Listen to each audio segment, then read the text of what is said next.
The full Indian rope trick is, most magicians would say, impossible, if that word ever applies in magic.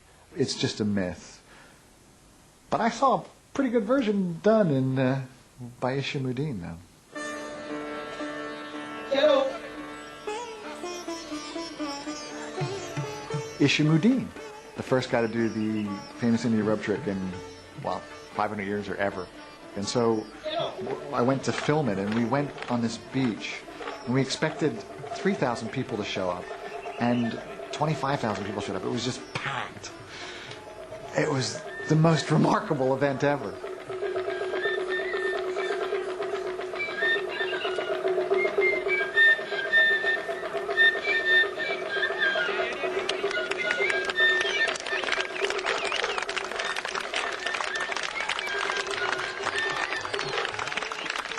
चलो और आसमान की तरफ चलो आसमान में चले जाओ धीरे धीरे गिरना नहीं और चले जाना तो देखिएगा साहब ये है the Great Indian.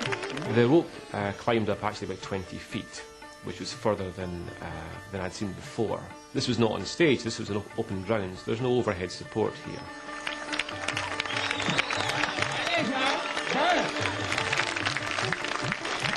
बस रुक जाओ क्योंकि देर लोक में युद्ध खत्म हो गया है हम आपको कल भेजेंगे अभी हमारे पास टाइम नहीं है नीचे आ जाओ. He didn't get the boy to disappear, but that's as far as I've seen the closest magicians have been able to get, so it was a very impressive trick in that respect. My hat off to Ishamuddin. He did a great trick, and as I say, I don't know how he did that, but I saw it. I was there. If you don't want to do this, that's fine. But if you say yes, there is no going back. You cannot change your mind. Do you want to do this? Yes. Watching it on the night that it went out, I thought, well, it's quite uncomfortable to watch, and I quite like that. Keep looking at me. If at any point you need to open your eyes, you look straight back at me. But for now, just close your eyes. I want you to imagine for me now there's a wall around you, right the way around you. Did you hear my voice right there in the center of your head and floating all the way around you? You place your deepest, darkest fears on the other side of the wall. You know what those fears are. And you see them, and you hear them, and you feel them on the other side of that wall, clawing, scraping, trying to get in. Feel them coming forward, and the wall is an old wall, it's a brick wall, and it's crumbling, and I'm going to reach forward, and I'm going to take hold of one of those bricks, and I'm going to pull it out. Not yet, but you'll feel it. Wait for it. Wait for it. All right, open your eyes, look at me, open your eyes, look at me, be safe. Be safe, look at me. What I'm not doing is creating some psychic ball of energy that touches someone. It's not like that. It's much more to do with what they're expecting to happen, with a certain amount of gaining rapport with the person and talking to them in a way that gets them into a certain mental state. Close them and rebuild the wall. And for a moment you feel safe until something happens that makes us once again doubt the solidity of our defences. Once you've got the person where you want them mentally, it's then just a kind of a game of keeping the rapport going with the person, so you keep them exactly where you want them, so when you deliver that moment that you want them to feel something, that they're absolutely going to be there. Wait. Wait. Open your eyes, look at me. Look at me. Look at me. Look at me. I almost felt pain on her behalf. I was uncomfortable for her. And as a result, I didn't really enjoy it. I thought, God, I wouldn't want that to happen to me. I could see this one brick, and it was almost melting away, as if that was it, that they were just going to come and get me.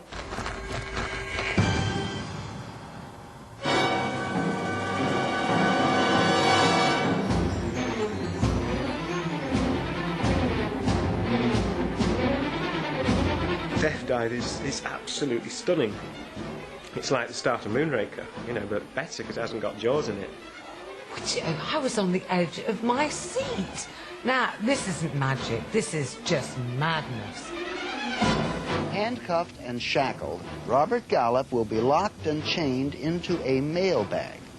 The bag will be placed inside a locked 8-foot jail cell, which will be pushed out of the back of this aircraft at an altitude of 18,000 feet. This is just, it can't be legal. He's now being assisted into the mail bag. How do you practice that? How do you not die when you're practicing that? The cell door is closed and locked. Robert Gallup's parachute is clearly visible in place on the outside of the door. What if it goes wrong? Here we go.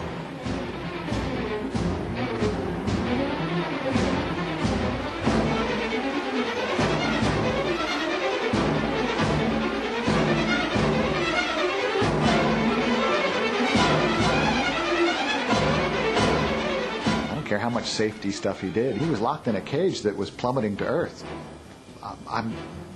You know, even if the handcuffs were fake, what if his jacket got caught on a hook? That's the element of danger. Genuine you just danger. Can't predict. No, you can't predict that. That's what you want to see, really. Yeah.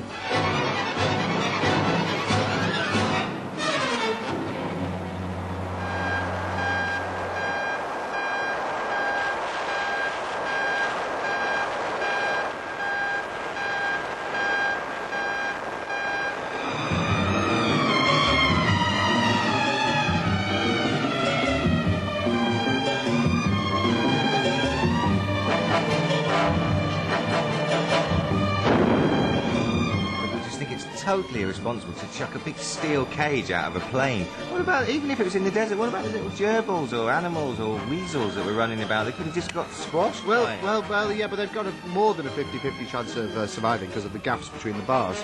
Oh, right. So, Oh, well, maybe they thought it through a bit then. What a rush. It was a good day. Nobody died. I mean, his mother must be really cross. I mean, it's the sort of thing a kid would do, and then, you know, you land, you're safe and all that, and your mum comes up, well, just don't do that again, because it's daft.